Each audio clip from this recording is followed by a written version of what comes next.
係馬鞍島華姐 Emily， 今日咧帶大家咧沉浸式感受下我哋灣中新城附近嘅一啲配套啦，同埋我哋灣中新城嘅海景大平層。咁而家呢個位咧就係位於我哋灣中新城嘅商業中心，就係灣中上城嘅水街啦。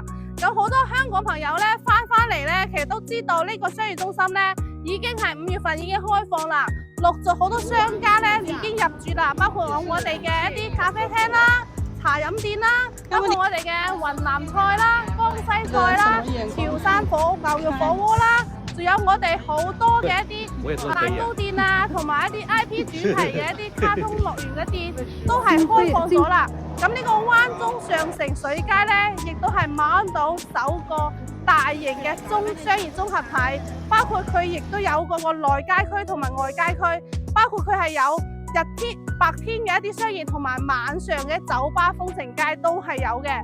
所以咧，大家咧可以跟住華姐嘅鏡頭慢慢感受一下呢個商業中心。所以好多人話馬鞍島乜都冇，其實而家咧馬鞍島已經全部都已經好成熟啦。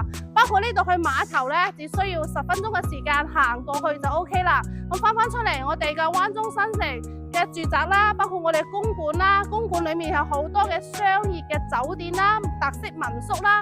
所以咧，無論你係呢度有房冇房都可以翻嚟玩嘅，因為呢邊住玩食啊都係好方便嘅。睇完商業中心咧，我哋仲要去睇一睇我哋嘅大平層海景單位。走，好啦，係咪華姐覺得好寫意呢？我坐喺度睇翻成個嘅一線海景，真係好舒服。深中通道啦，跟住深圳前海啦，跟住前面就係我哋嘅日出打卡點啦。點知你褪後少少，褪到最後，因為佢係呢個係220平嘅。咁呢個咧亦都係一個7字形嘅陽台啦，呢度多咗個位置。咁呢個位置亦都係可以改成一個茶室啦，望住個海景，嘆茶都好舒服喎。咁呢邊亦都係睇到啲山景啦。咁呢個積咧220平，等於我哋香港嘅2000幾尺啦。翻成個廳先，成個廳咧亦都係一個橫廳嘅設計啦。咁最大嘅特點就係呢個戶型咧係有3個套間嘅，可以睇翻下，即係對於私隱性要求比較高嘅朋友，我覺得呢個單位係非常之適合你嘅。4個房間有3個係套間，咁做到咧亦都係好私隱性。包括我哋可以做埋啲酒櫃啦，同埋我哋中西廚都係可以做到嘅。呢個舒適度好高，裡面就中廚啦，出邊就西廚咁樣。個廚房好大嚇，220平咧可以做到咁實用嘅咧，真係好難得啦。咁再睇翻呢個。我哋做咗個會客廳嘅公共衛生間啦，包括我哋嘅會客廳啦，亦都係做到就係好骨子噶啦。再入翻嚟真係2間套房，其中一間咧就係我哋嘅主人套房啦。咁呢個主人套房咧係向南面嘅，南面咧佢房間咧係有個陽台嘅，咁亦都係專享咗我哋業主嘅尊貴性啦，亦都係冇遮擋嘅，對住我哋嘅小區園景。咁裡面嘅我哋做嗰個衣帽間咧，亦都係非常之大嘅喎。咁無論係你有幾多嘅衣服啊、包包、鞋啊，都可以裝得入。成個洗手間亦都係好舒適嘅。咁睇翻嚟隔離嗰個套房先。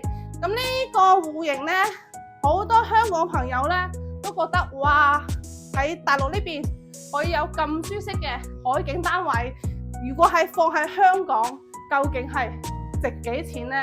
咁呢個單位咧，以前咧係賣到好貴嘅，4萬幾一平方，大概都去到成1000萬一套嘅。咁而家咧唔需要1000萬，亦都唔需要800萬，亦都唔需要500萬，而家只需要大概400個左右，18900嘅單價就可以攞低呢個咁靚仔嘅全海景嘅大平層單位。感興趣嘅，加上咧呢個戶型咧都係一啲保留單位，之前係賣到差唔多啦，剩翻少少靚貨等住你揾華姐睇樓。好啦，翻嚟我哋呢個重頭戲啊，我哋嘅灣中上城嘅魔法世界，呢個就係我哋嘅 IP 主題樂園。咁成個 IP 主題樂園咧，睇翻成層樓咧都係非常之大嘅，裡面有3個場館啦，我哋有史努比啦、芭比啦，仲有我哋嘅小豬佩奇啦、變形金剛啦，都係有嘅，適合好多嘅小朋友嚟到呢度打卡㗎。仲有我哋嘅美泰童話世界酒店，亦都係5星級嘅一個齊類嘅酒店亦都係非常之好嘅。所以你話馬鞍島除咗住啊、食玩都係配齊咗，係非常之 OK 嘅。成個灣中新城咧，其實成個居住氛圍係非常之優越嘅。咁多嘅，無論係我哋商業街好啦，我哋大平層好啦，包括我哋嘅住宅好啦，包括我哋嘅商業中心亦都好啦。我覺得呢個位置咧，喺馬鞍島嚟講咧，亦都係南部馬鞍島嘅南部咧，非常之適合宜居嘅一個位置。感興趣嘅可以約華姐去睇樓。